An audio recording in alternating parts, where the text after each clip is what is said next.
मध्य प्रदेश की राजधानी भोपाल में पुलिस ने एक बड़े फर्जीवाड़े नेटवर्क का पर्दाफाश किया है, जिसका संचालन बिहार का एक अंतर्राज्यीय गिरोह करता था। पुलिस ने 7 आरोपियों को गिरफ्तार किया है, जो भोपाल में किराए के मकान में फर्जी दस्तावेज बनाते थे। आरोपियों ने देश के 6 राज्यों में फर्जी दस्तावेज बनाने की बात को स्वीकार किया है, जिसमें इंदौर, भोपाल, लखनऊ, मुंबई और अहमदाबाद शामिल हैं। ये आरोपियों ने फर्जी दस्तावेजों पर 1800 बैंक अकाउंट बनाए थे। इन अकाउंट्स को वो 10,000 रुपए में बेचते थे, जिसका इस्तेमाल साइबर जालसाज किया करते थे। पुलिस को इन खातों में करोड़ों रुपए के ट्रांजैक्शन के सबूत भी मिले हैं। पुलिस कमिश्नर हरि नारायण चरी मिश्रा ने बताया कि आरोपी इन फर्जी अकाउंट्स का इस्तेमाल साइबर ठगी और अन्य गतिविधियों के लिए किया करते थे। जिसमें हम जानते हैं कि जब साइबर क्राइम में किसी के साथ कोई ठगी होती है तो पुलिस के लिए एक बड़ी चुनौती होती है कि उसमें आरोपी की तह तक पहुंच पाना, और क्योंकि उसमें कई ऐसे पैरेलल समानांतर लाइंस चलती हैं, समानांतर रेखाएं चलती हैं। जैसे कि जब पुलिस आरोपी के खाते में पैसों की जब जांच करती है, जब जिसे कॉल आते हैं उस कॉल नंबर को ट्रेस करने की कोशिश करती है, तो अंत में सबका जो निष्कर्ष होता है वो शून्य होता है। उसमें उस नाम का न कोई व्यक्ति मिलता है, न उस नाम का कोई खाता मिलता है।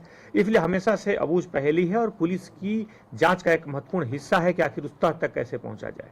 उस कड़ी में पुलिस ने एक बड़ी सफलता हासिल की है, जिसमें कहने को तो चौथी और पांचवी पास लगभग 7 लोगों ने ऐसे लगभग 1800 खाते बनाए हैं, बैंक खाते, और प्रत्येक खाते को 10,000 रुपए में बेचे हैं दूसरी गैंग्स को, जिससे देश में अलग अलग जगहों पे इस तरह की घटनाएं होती है।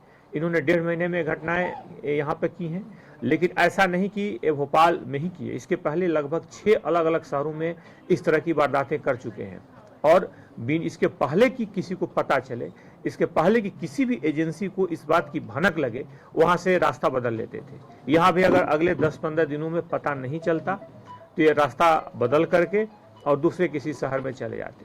ये वहाँ पर कुछ ऐसे आधार कार्ड का इस्तेमाल करते थे, जिस आधार कार्ड में समान तौर पे पैन कार्ड से जो आधार कार्ड लिंक नहीं होता था उसमें, और कुछ दूसरे राज्यों पे ऐसे आधार कार्ड जो अनडिलीवर्ड होते हैं, जिसमें कुछ एड्रेस की त्रुटि हो, कुछ और गड़बड़ी, कुछ इनकी ऐसे लोगों से इनका संपर्क था जो अनडिलीवर्ड जो होते थे आधार, उनको ये मंगवा लेते थे। यानी कि इस विवेचना में आगे और भी कुछ कड़ियां हैं, जिससे पुलिस इस बिंदु की जांच करेगी कि आखिर खाते खुले तो इसमें क्या कोई बैंकिंग संस्था में कहीं कुछ लापरवाही हुई, क्या फर्जी सिम कार्ड मिले किसी मोबाइल नेटवर्क की, हमारी जो कंपनियां हैं जो बहुत सारे, उनमें कहीं कोई चूक हुई। इस तरह के सारे बिंदुओं पर आने वाले समय में पुलिस इन्वेस्टिगेट करेगी। मुख्य आरोपी किसी भी शहर में 2 महीने से ज्यादा नहीं रहता था।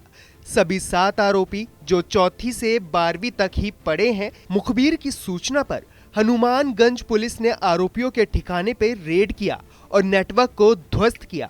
पुलिस पूछताछ में आरोपियों ने बताया कि वो दस्तावेज को एडिट करके फर्जी दस्तावेज बनाते थे, जिनका इस्तेमाल बैंक अकाउंट और सिम खरीदने में किया जाता था, जिसके जरिए वो भोले भाले लोगों के साथ साइबर फ्रॉड किया करते थे।